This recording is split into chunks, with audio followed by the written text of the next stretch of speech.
Plot summary of Bud, Not Buddy by Christopher Paul Curtis. A caseworker comes to Bud Caldwell's orphanage, the home, and tells him and a boy named Jerry Clark that they have both been sent to new foster homes. The woman tells Bud that he will be living with the Amoses and their 12-year-old son in their new house.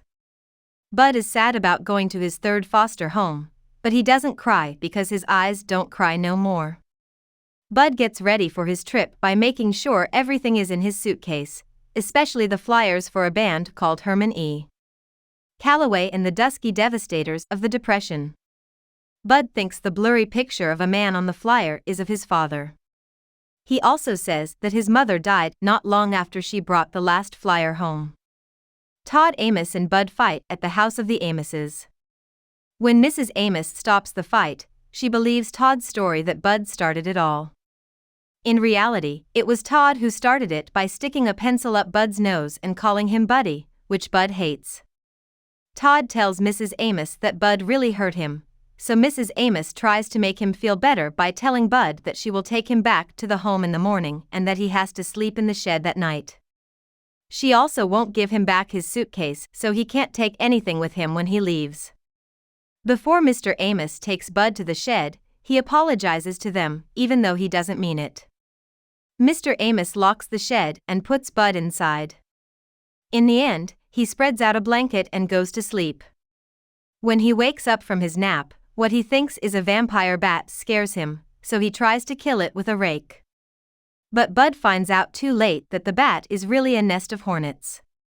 He tries to get out through the door, but while doing so, he gets stung several times and cuts himself on fish heads. Bud eventually gets out of the room through a window and decides to get even. Bud finds his suitcase and puts it on the porch so he can leave quickly after sneaking back into the Amoses' house. Then he hides the family's gun and uses hot water to make Todd wet the bed. After that, he takes his suitcase and runs away, saying that he is in serious trouble. Bud walks towards the library to ask Miss Hill, who works there, for help. But by the time he gets there, the library is closed, so he has to put his blanket outside and sleep under a tree. Bud goes through his suitcase to make sure that the Amoses haven't taken anything out of it. He ties up his suitcase and goes to sleep because he is happy. He runs to the mission for breakfast in the morning, but he's too late, the line has already closed. Bud tries to talk his way into line, but the guard tells him not to. A man grabs Bud from behind, calls him Clarence, and tells him to get in line with his mother. Bud looks and sees that his mother is a woman who is already in line with 2 kids and is waving him over. Bud does what they tell him to do and is glad they are helping him get breakfast. Those people are what he calls his fake parents. Bud returns to the library later to look for Miss Hill. When Bud finally asks another librarian about her, that person tells him that she just got married and moved to Chicago, Illinois. Bud asks the librarian how long it would take to walk there, and the librarian says 54 hours. But Bud stays positive and goes back to sleeping outside by the tree. Bud wakes up the next day feeling alert and sure that someone is watching him while he sleeps. He knows right away that it's Bugs, his friend from the home. Bugs asks Bud if he wants to go west with him on a train. Bud agrees quickly, and he starts to see Bugs as a brother. They decide to catch the train in Hooperville. When they get to Hooperville, they find out that it is made up of shacks and that its real name is Hooverville. In exchange for helping clean up, the people of Hooverville take Bugs and Bud in and feed them.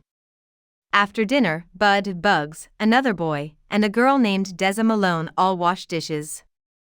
Bud tells Deza about his mother because of Deza, and then the 2 of them kiss. Later, before he goes to sleep, Bud thinks about whether or not he should still go west, since he has a better chance of finding his family in Flint. Later, Bugs wakes up Bud and tells him that they need to hurry to catch the train. Bud almost forgets his suitcase, so he runs back to get it, but gets separated from Bugs in the process. Bud and the other people from Hooverville run to catch the train, but the police stop them. As more people wait to get on the train, though, many of the police officers give up.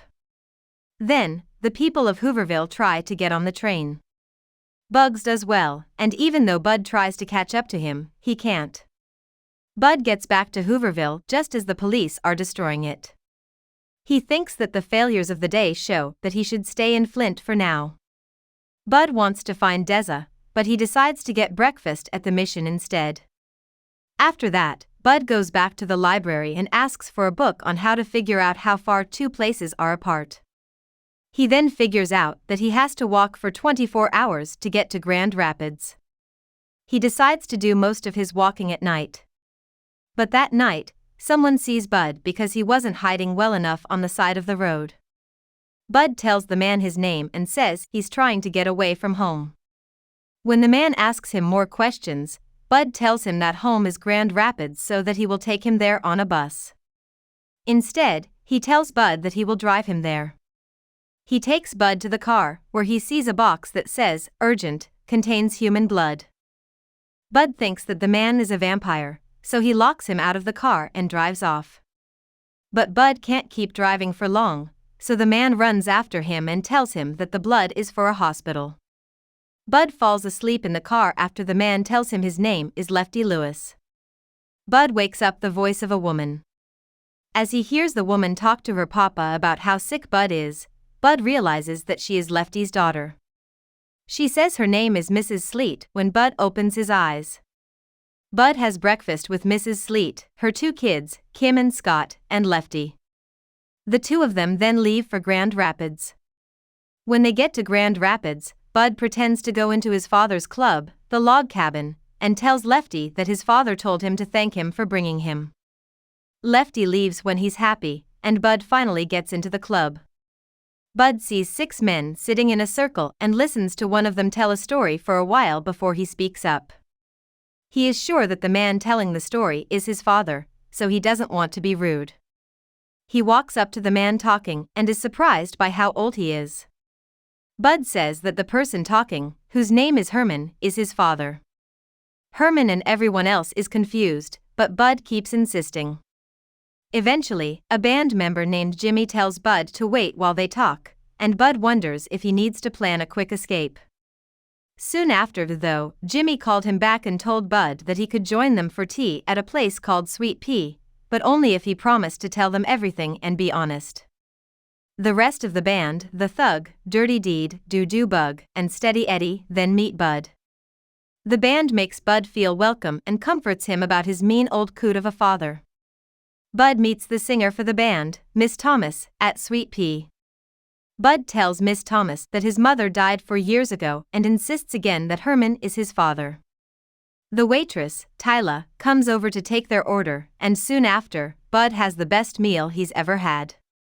Bud starts to cry as he laughs and listens to stories with Miss Thomas, Steady Eddie, and Jimmy at the table while the other members of the band sit quietly with Herman E. Calloway. Bud is feeling embarrassed, but Miss Thomas pulls him onto her lap and makes him feel better. Later, Miss Thomas takes Bud to the band's house, which is called Grand Calloway Station. Bud's room is where Miss Thomas takes him. He soon finds out that the room belongs to a girl who is gone, which Bud thinks means she is dead. Soon after, an angry Herman walks into the room and locks the wardrobe doors so Bud can't look around in the room or steal anything. Bud doesn't like it when people say he steals, even though he doesn't have anything to steal. Bud soon falls asleep to what he thinks is the sound of his mother's voice, and he realizes that nothing could hurt him now. When Bud wakes up at noon, he hears Herman tell Miss Thomas that he's going to get Bud's real story from Flint. Soon, Miss Thomas tells Bud that he can stay with the band for a while, but he'll have to do his share. Steady Eddie gives Bud a flute and an old saxophone case. After that, the other band members, except for Herman and Miss Thomas, help Bud choose the name Sleepy La Bone for his band. Bud starts to go on the road with the band. On one of these trips, Bud has to ride with Herman on the way back. Bud sees Herman pick up a rock right before they leave. Herman says it's a habit and shows Bud more rocks with writing on them in his car. Herman doesn't believe Bud when he says he has rocks just like those. When they get back to the house, Bud pulls similar rocks out of his bag to show Herman. Herman gets mad and asks where Bud got them. Jimmy tries to make Herman feel better, but he fails. Bud yells that his mother, Angela Janet Caldwell, owns the rocks. Speechless, Herman stumbles inside. Jimmy tells Bud that was the name of Herman's daughter. This means that Herman may not be Bud's father after all, but his grandfather. Jimmy and Miss Thomas ask Bud about his mother later. Bud goes to his suitcase to get a picture of her and finds Herman crying in his room. Herman tries to apologize, but he's crying, so Bud tries to make him feel better before leaving. Then, Bud shows the picture to Miss Thomas and Jimmy, who both agree that Bud's mother is Herman's daughter. Bud also realizes that the room he is staying in was really his mother's room. Miss Thomas says that the relationship between Herman and Bud's mother was rocky. Bud gets another picture of his mother from Miss Thomas. The rest of the band comes in when Miss Thomas and Jimmy go upstairs to see Herman. They give him a used saxophone as a new gift. Bud brings the saxophone and pictures of his mother upstairs. He puts the flyers and rocks in Herman's room, except for the one that says Flint, and hangs a picture of his mother in the room she used to live in. Then he closes his eyes and starts to practice with great enthusiasm. About the author. Christopher Paul Curtis was born on May 10, 1953, in Flint, Michigan. Some of his most well-known works are set there. He is the second oldest of 5 children born to Dr. Elmer Curtis and Leslie Jane Curtis. While Curtis was growing up, his father worked as a podiatrist for a while before getting a job on an assembly line where he could make more money. Curtis didn't have to wait long before he did the same thing.